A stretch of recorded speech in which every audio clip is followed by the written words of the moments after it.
Je l'appelle Madame 20h02. Madame 20h02. 20h02. 20h02. 20h02. 20h02. 20h02. 20h02. 20h02.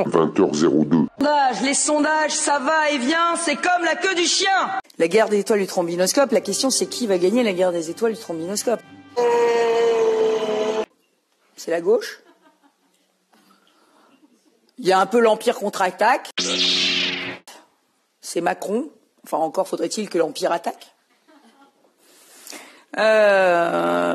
Bon, il y a l'attaque des clones. Éric Zemmour et Marine Le Pen. Ça, je vis ça bien au quotidien, je vois assez clairement.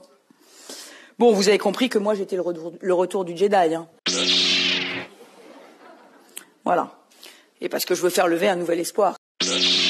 Comme dit la fin de la saga. C'est pas parce que tu parles que tu es intelligent. Je combats les mouvements wokistes. Et au-delà, tous ces mouvements qui veulent nous déconstruire. Le wokisme, c'est la guerre des races, la guerre des sexes, la guerre des autographes. Vous partez déjà? Oui. Pourquoi? Parce que j'ai un rendez-vous. Vous l'avez trouvé comment?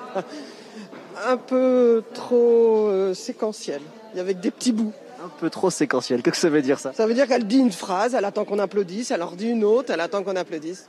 Vous l'avez trouvée très bonne? Pas très bonne.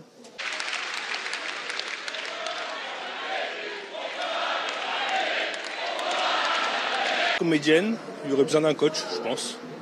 Il y a un problème sur l'entrée en scène, la diction, il y a un problème de mise en scène, on va dire. Et cette force qui appartient aux nations gagnantes, cette force, je l'ai en moi. Excusez-moi, bonjour. Vous restez pas jusqu'à la fin du meeting? Non, je ne reste pas jusqu'à la fin du midi. Debout! Écoutez, si vous voulez des beaux parleurs, vous en avez plein dans cette campagne. Si vous voulez quelqu'un qui fait, je crois qu'il n'y a pas grand monde. Eh oui, mais qu'est-ce que vous voulez? Quand je vois un 4x4, j'ai envie de crever les yeux. Je finis. Qui en paye le prix, parfois, du sacrifice ultime. Moi aussi, je me déteste les assistants. Il y en a marre. On a des assistés. Tous au Garcher, les gilets jaunes, tous au Garcher, on n'en peut plus. Valérie, je t'aime. C'est pour ça qu'on est là ce soir, ça va être un peu rock'n'roll, mais merci beaucoup en tout cas d'avoir accepté cette invitation. Merci à vous. Et je vais mettre les pieds dans le plat tout de suite. Si vous peux dire un petit mot, Geoffroy, oui, quand même, pardon, bien sûr. avant que vous mettiez les pieds dans le plat. Allez-y. Quand on a tenu 9 mois face à la rue, face aux étudiants gauchistes, et qu'on a fait 70 évacuations de fac, on n'a pas peur de venir débattre. Je pense effectivement que nous devons accueillir des Ukrainiens. Voilà. Pas des étrangers qui étaient de passage en Ukraine. J'ai pas dit que c'était ma référence. Moi, je vous ai juste répondu à ma question. Je réponds à la question et tu te tais 5 minutes. Je ne me tairai pas. De dire, il ne faut pas non plus complètement jouer sur les mots. Nos amis québécois, ils ont un très joli mot. Ils disent, il ne faut pas tataouiner. Là, on tataouine en disant que c'est pas un troisième confinement. Oui, on tataouine. c'est un confinement, mais c'est pas un confinement, c'est peut-être un peu... Alors, on doit s'aérer. La vérité sur ce scrutin, c'est qu'il y a moins de gens qui étaient inscrits que de gens qui ont pu voter. Il y avait 3 codes. Ils ont vérifié 3 fois. Ils ont vérifié si les gens avaient des portables.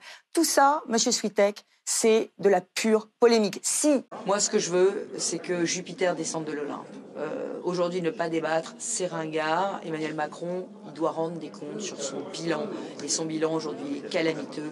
La France est en train de s'affaisser. Et moi, je la redresserai. Merci beaucoup. Et on ne nous fera pas baisser la tête. À la rentrée, le lundi 2 novembre, il devrait y avoir une journée pédagogique entièrement consacrée à la liberté d'expression dans chaque classe, à chaque niveau scolaire, dans chaque ville, dans chaque quartier.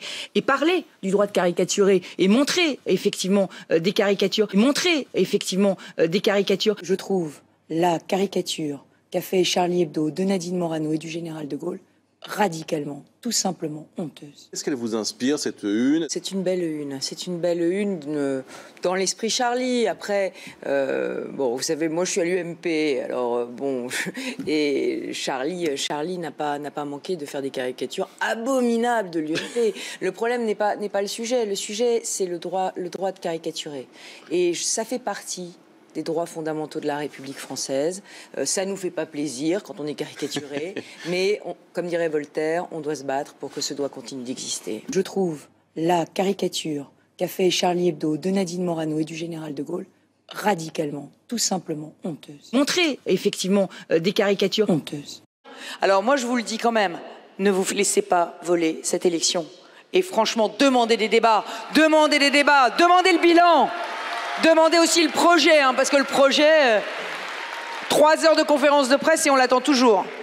Alors, honnêtement, je suis d'accord avec vous sur le fait que le débat est très important, mais ici, je pense que le bilan de Macron n'est pas vraiment un sujet de débat et que ça met tout le monde d'accord. Oui, mais dans l'absolu, c'est vrai. Là, Dans il y a l'absolu, des c'est vrai. influenceurs qui peuvent aussi aller influencer. Et bien sûr, vous avez raison. Et c'est leurs affections les plus intimes, comme de nos inspirations les plus hautes.